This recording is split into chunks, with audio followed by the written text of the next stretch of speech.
Okay, moving on to CP points. We're going to talk about what I think are most important for a tank, regardless of class, and then what are flex spots. Most important, stamina recovery, I would max that out. Secondarily, I would go with tenacity. Arcanist,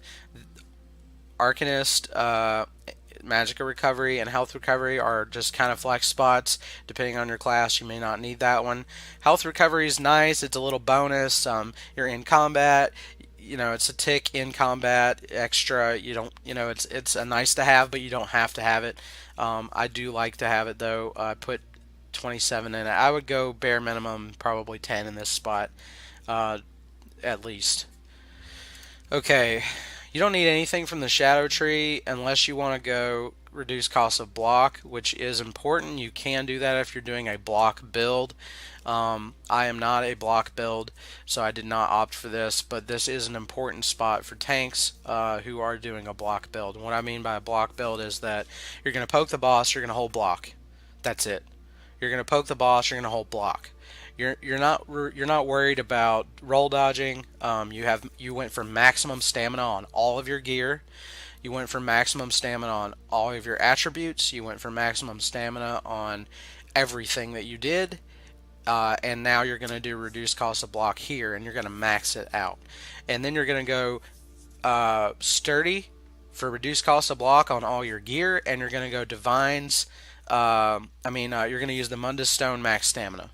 So that's a, or you could do all divines max stamina. That would be an alternate build, but that's a block build where you're not focused on roll dodging unless it's a one shot mechanic. You're not focused on rounding up a bunch of AoEs.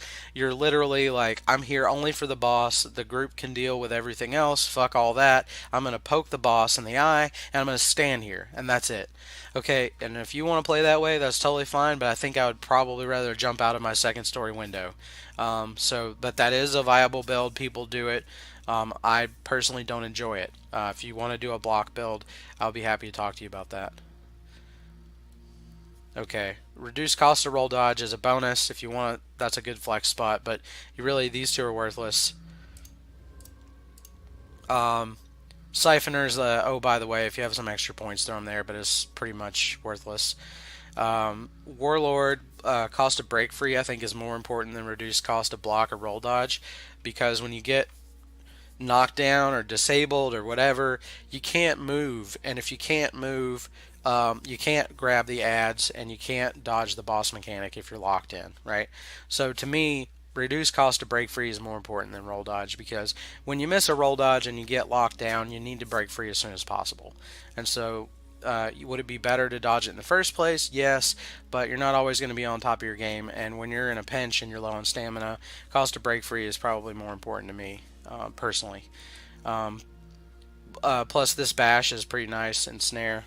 Um, it's great. I think it's a good spell where you bash, you get a 33% chance to reduce your movement speed for 3 seconds. It's nice for use that gap closer, charge at somebody, it disables them, bash an ad beside them, charge across the room, hit something else, and then bash the ad beside that. They're pretty much all going to be disabled for a few seconds, which is great. Moving on to the red tree, the lady, hardy, elemental, defender are the two most important things in this entire color. I would go at least 50 here and at least 50 here. I think I went with more elemental defender for dealing with more ranged stuff. But I was hard capped at the time when I made this decision.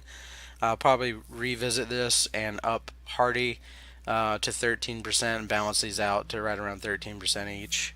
Thick skinned is nice. That's your flex, oh, by the way, spot. But you really want ironclad because direct damage attacks come from bosses more than AoEs. As a tank, because as a DPS and as a healer you don't notice this as much, but in between every single thing the boss does, he's throwing heavy attacks or light attacks at the tank. So Damage taken against direct attacks is important. I would put a lot there, at least 30. And then crit resistance, you don't need this. I do some light PvP occasionally, and I threw it on there just because. But barring any PvP, which I actually would like to move this, I would probably put it in Spell Shield or Ironclad. You wanna try to get at least 30 in this tree though, so you can get the when you roll dodge, your physical and spell resistance is increased by 660 for 3 seconds. That phase is really important. This is nice, like I said, in combination with the bash over here and snare. So when you bash, you have 33% chance to reduce enemies' movement speed for by 20% for 3 seconds. All right, and then you come over here and when you bash, you have a 20% chance to heal for 1603. So 20% and 30% with two different things when you bash, which is nice. You could do reduced cost of bash as well if that's something you're interested in. I don't personally care for that, but this used to say reduces damage taken from light and heavy attacks. It didn't say the word player, okay, and I have not revisited this since then, but they did change that in a patch a couple of patches ago, and that used to be important for bosses. Like I said, bosses would swipe light and heavy attacks at the tank at every single interval, always. Like if they're not doing something to DPS and healer, they're hitting the tank. So sometimes they're doing both. So this used to matter because it was more important to put in points here along with Ironclad, because those are directed damage attacks, and you would get twice as much by splitting the points instead of going all in and getting diminishing returns. But now that this has been eliminated, I'll revisit this and I'll probably move these points into Hardy. And leave Elemental Defender alone, actually, now that I think about it. Thick Skinned is nice. It's going to reduce your damage taken from damage over time effects, burning, poisons, lightning damage. I mean, if it's a dot and you take it, this is going to reduce the damage. It stacks with these two, so that's nice. So if you get bleed damage here, if you get poison, shock, whatever, all that's going to stack with this.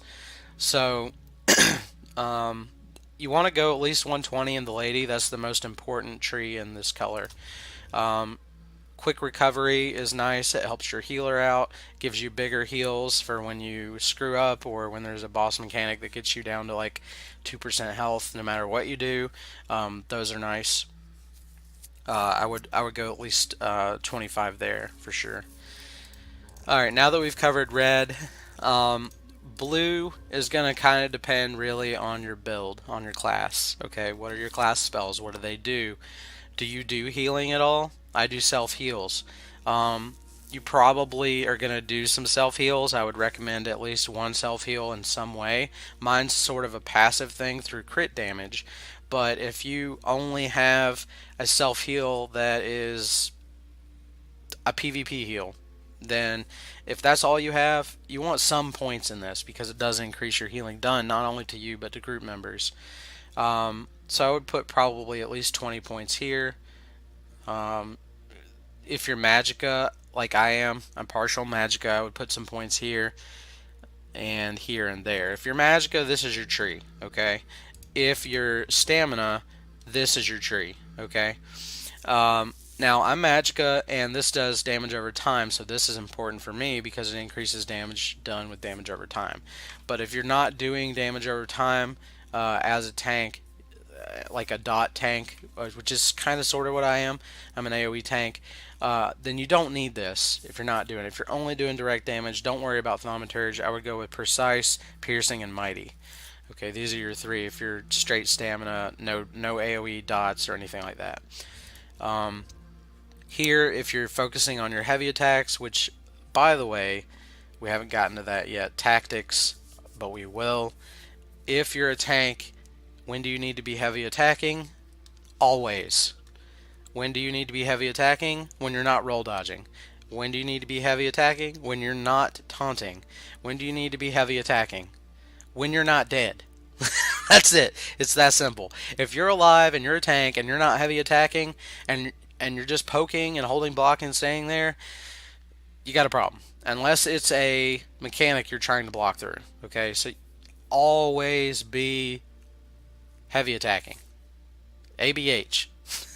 All right. So this would be important. You could definitely go with Mastered Arms and Physical Weapon Expert. Those would be helpful if you're doing a heavy attack tank build, which is a total opposite, bipolar opposite tank build of the blocking tank. But Leroy, he asked me about this yesterday, so I went over it with him. If you're going to be always heavy attacking and you're using gear that supports heavy attacking and gives you a bonus for heavy attacking, that's where this would come in, okay? You don't need to add anything to this if you don't have gear that supports heavy attacking in some way. Examples of that, let's look at examples of that. Well, perfect example. Uh, Jogger's Rest. Let's just say you got the weapons and armor of the weapons and rings and of this, and like actually have a tank that runs this. If you had a fully charged heavy attack, you heal. Okay, well then that's a gear set that supports in some way a heavy attack, and the reason that you would do that is because you're already going to be heavy attacking extra because it's part of your build. So maybe instead of shield bashing that ad, you'll heavy attack them.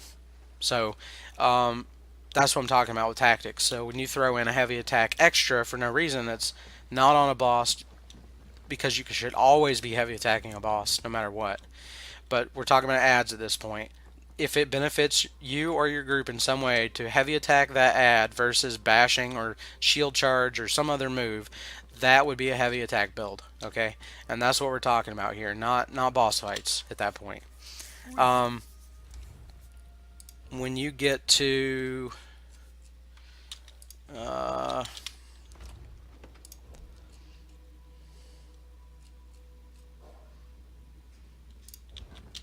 looking for a monster set here.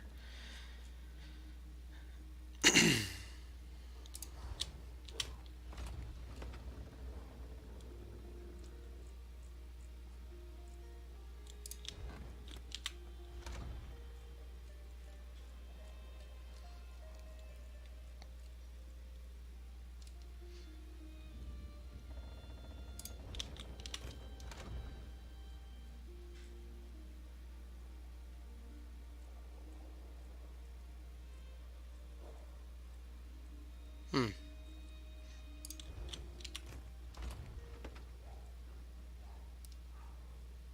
There it is. When you deal damage with a light or heavy attack. Now, this is not a recommended set. I'm not saying this is a great set. I'm just giving you an example here. When you deal damage with light or heavy attack, well, you're a tank. Are you going to light attack? Maybe sometimes, but you're really focusing on heavy attacks. So this would be a heavy attack build example. That's something that would benefit you or your group by heavy attacking something that you wouldn't normally necessarily always heavy attack. Okay? Is it going to help on bosses too? Yes. But you should be doing that anyways. Do you see the difference? Okay, so that's what we're talking about. Now, let me switch over to a different build here.